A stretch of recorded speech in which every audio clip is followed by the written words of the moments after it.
Hi,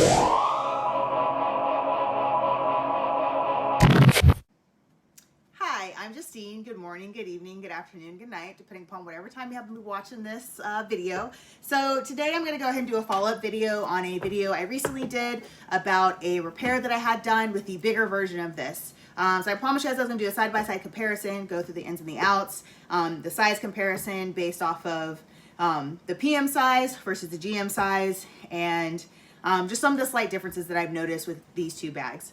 So first and foremost, we have our two side-by-side comparisons. We have my newly repaired GM size, which, yes, it is a very brand new, no patinaed Vaqueta leather. But it's my very beautiful honey brown PM size that I have not had any repairs done to. I don't think I plan on doing any repairs to this bag because the handles and the leather of this is just, it's immaculate. It's amazing. So these are called the Randonnes, R-A-N-D-O-N-N-E, Randonne, yeah, Randonnes. So this is the GM size and this is the PM size. So what I did was I originally bought the GM size, and the leather was really, really dark. I showed it in a previous video. It was really dry. It was cracked. It wasn't treated very well prior to me getting it. And so I decided to take the plunge, and I spent the money, and I got all new leather on this bag. Cost a pretty penny, but I believe it was worth it in the long run because I essentially have a brand new vintage bag that cost me over, like, way less than what it cost brand new back when it was brand new. And then for this PM size, I actually spent roughly the same amount that I bought this original bag for without the repairs on this bag as well. So I bought this bag because this bag was out for repairs and I wanted to carry one of the Randonnes, but I didn't want to have two GM sizes and then having to figure out what to do with them when this one finally came back, because looking at some of the qualities for the price I was willing to pay, it was similar to the original quality of this bag prior to the repairs. So why would I spend $1,800 repairing two bags when I can just buy another bag that's smaller and is still in pretty good condition, but maybe the same exact price. So this is the PM size. So this bag actually was treated very, very well. As you see, like, the bottom is almost flawless. It has a beautiful honeyed patina. Like, this is beautiful. I've shown you guys in the other videos how I carry the big one. I carry the small one the same exact way as I carry the big one. I literally carry it crossbody as well. So I like to carry this, you know, across my back. It looks so cute. Sometimes I add little bandos to it. But this small bag carries my MacBook Pro, and it'll also carry my iPad Pro. And it also carries all of my other electronics inside of it as well. The big difference between this bag and this bag is one, it's smaller, and two, it does not have an internal pocket. So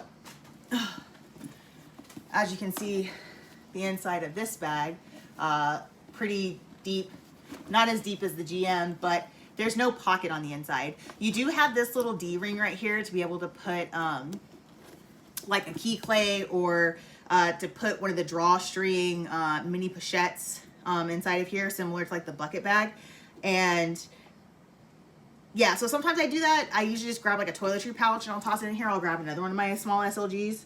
Well, small SLGs, another one of my SLGs, and I'll toss that in here, and it'll be like the pocket.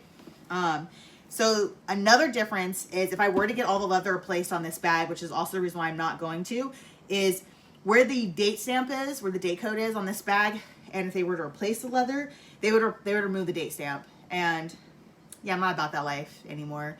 I'm kind of like bummed and a little bit hurt that, you know, they removed the date stamp on my new way, but it's fine. It essentially has all new leather anyways. But yeah, so the date stamp is actually back here on the bottom of the D-ring, on the underside. I don't know if you can read that or not. Hopefully it gets focused. But for those of you guys that can't see it and read it because it's kind of light, it's AS1916. So this bag was made in 1996, November 1996. Exactly some amount of years after I was born. I'm not going to tell you how many, because you should never ask a woman her age. But yeah, this bag is beautiful. This bag So I bought this bag, not just as like an everyday bag, but I also bought this bag for like when I travel, right? So I love bucket bag. I love big bags, and I cannot lie. I don't know if you other girls can deny, but you know, when a woman walks in with a big, beautiful bucket bag, I just can't help but stare. So this is like, that's a pretty deep pocket. Like that's a pretty deep entrance into this bag. And as you can see, like this bag, vice this bag, has the little pouch. It has the internal pocket. It is removable, and it is, you know, something that you can take out, put in another bag, or put another pouch inside of it if you need to or not. And I carry this bag the same way I carry this bag. I carry it crossbody, I carry it two-sided. Sometimes I just put it in my hands. But this, vice this, like night and day.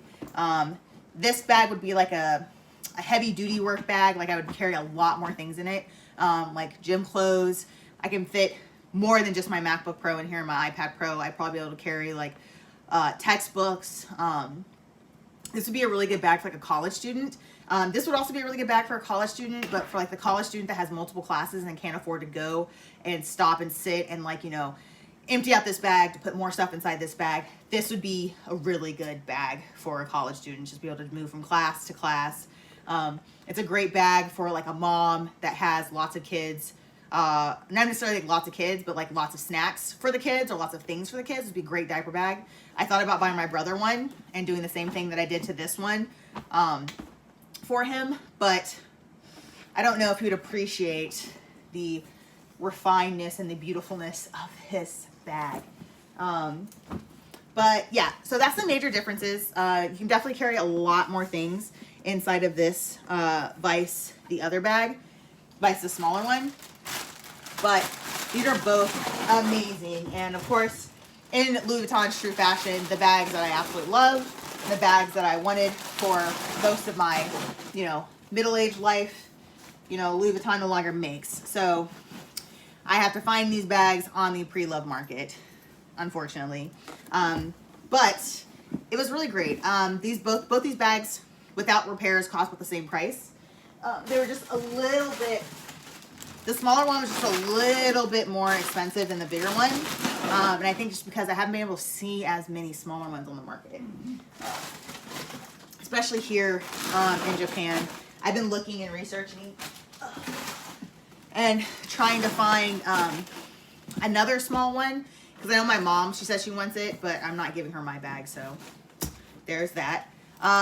So yeah, that's pretty much it. So you have your Randonnee, your GM, and your PM size.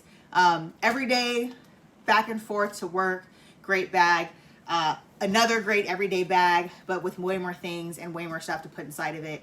And just like amazing finds that I've been able to find here in Japan in the last 12 months, which has just been phenomenal. So as always, let's see. So as always, thank you for joining me on my channel. If you like the video, please smash the like button. If you want to see more videos, please hit the subscribe button. If you have any questions, comments, concerns, if you want to see more videos, want to see less videos, you want to see different types of videos, please don't hesitate to comment down below. I try to make it a point to respond to everyone's comments, which is pretty easy right now because there's very few of you guys commenting, so it makes it pretty seamless for myself. But as always, thank you for joining me and happy hunting. I hope one day you too find your treasure.